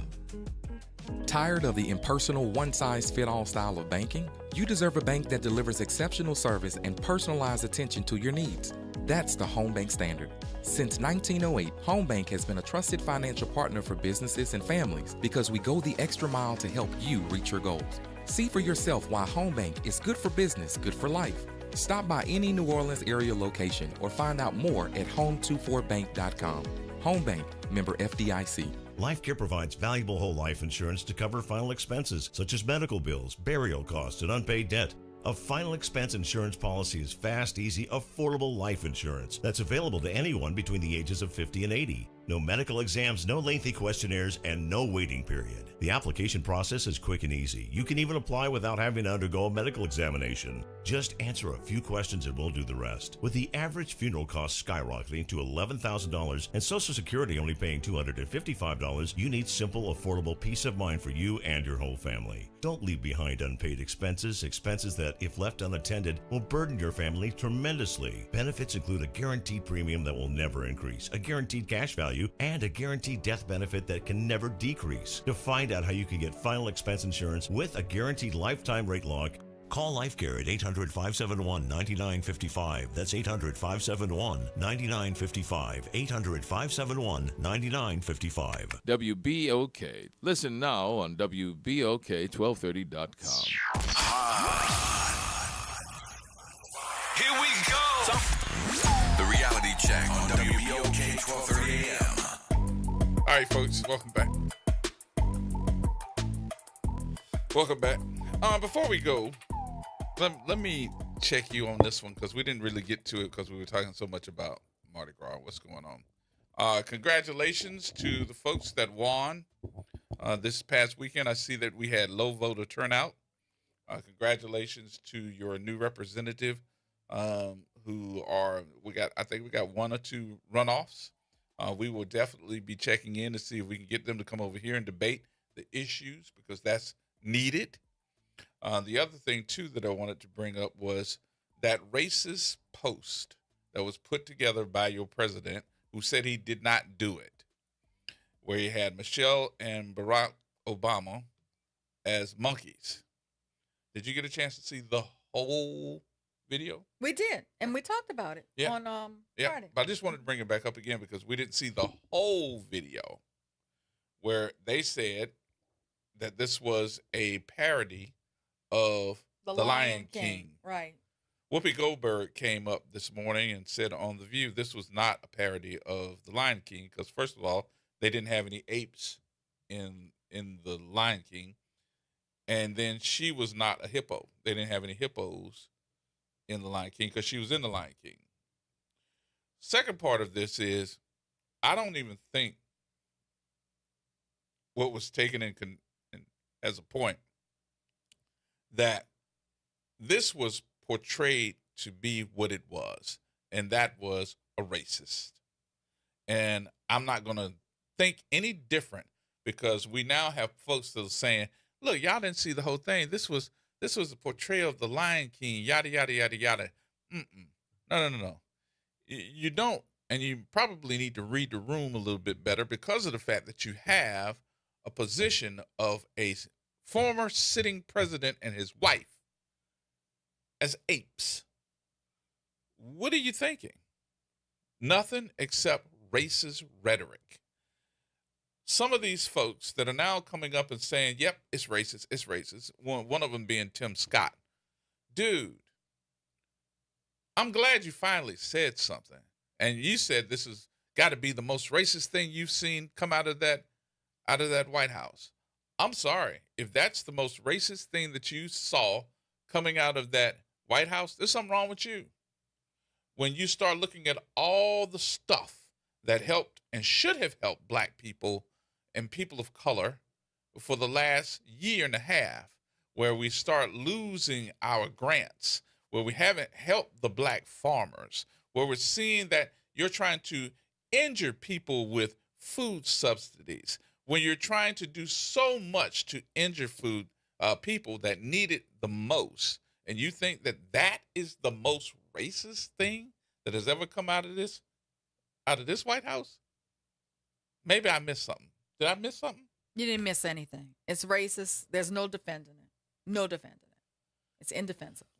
I just thought about it, and I just said I got to bring this back up because they've been talking about this all weekend, and I just said to myself, for you as a black man that has been a Republican since the edge of time, that has followed this man, what you really need to understand there, Senator Tim Scott, is the fact that you went to the walls, balls to the wall for this man, and he didn't even put you as a part of his cabinet. Not at all. Nothing. Not at all. Now he's putting together meetings with governors across the country, and he has made it so that Democratic governors can't come to the meeting. And to make it even worse, he hasn't invited any of the black governors to even come, which is only one or two, which is the governor of Maryland. This morning, I told you, a HBO documentary called Stop the Steal, or Stopping the Steal. I encourage everyone to go watch this movie. It's an HBO movie, and it's the inner circle of the Trump administration in the 2020 election, talking about how he just outright lied and perpetuated this lie of a stolen election and intimidated all of these people from Georgia, from Arizona, trying to get them to just falsify and flip votes. And going up to January 6th, them talking about how they could see the rhetoric just ramping up. And I think that movie really exposes him for who he is, because it's the people who were the closest to him, like Bill Barr and Mike Pence, and all these people talking about just how much of a narcissist he is. That's the word they use. Narcissist. So if you look at that movie, and I think it kind of shows the emperor has no clothes. Even the people who were closest to him in his administration in 2020 are calling him what he is. Mm-hmm. So it goes hand in hand with what you're saying. I think even now his own staunch supporters are having to admit who he is. They can't defend the indefensible. Mm-hmm. So anyway, yeah, just along the lines of that. But no, you're right. You saw what you saw. You heard what you heard. Well, I just wanted everybody to hear that part from me. Yeah. That I just couldn't believe that that's where we were. People who are new to New Orleans, I just want to say, if you really want a cultural experience, 3:30 a.m. to 7 a.m. on Mardi Gras morning, Skull and Bone Gangs. Yep. They're the oldest continuous black Mardi Gras masking tradition, began in the 1800s. Go check them out in Treme, followed by Zulu from 8 to 12, Mardi Gras Indians from 11 a.m. to 6 p.m., generally in the uptown area and in Treme. And then, of course, there'll be second lines in the evening, all by the Zulu Social Aid and Pleasure Club. Come join us. And there you go. And then Ghetto Mardi Gras, Ghetto Gallery Hall. I got to go to the ghetto. 1929 Jackson Avenue. See you there. We'll be on the mic. Be on the mic. And guess DJ Suzette Bagnaris will be throwing down on the town, y'all. That's going to wrap it up, y'all. We got to get out of here. We appreciate everybody for being a part of this conversation on today. We'll see you on tomorrow.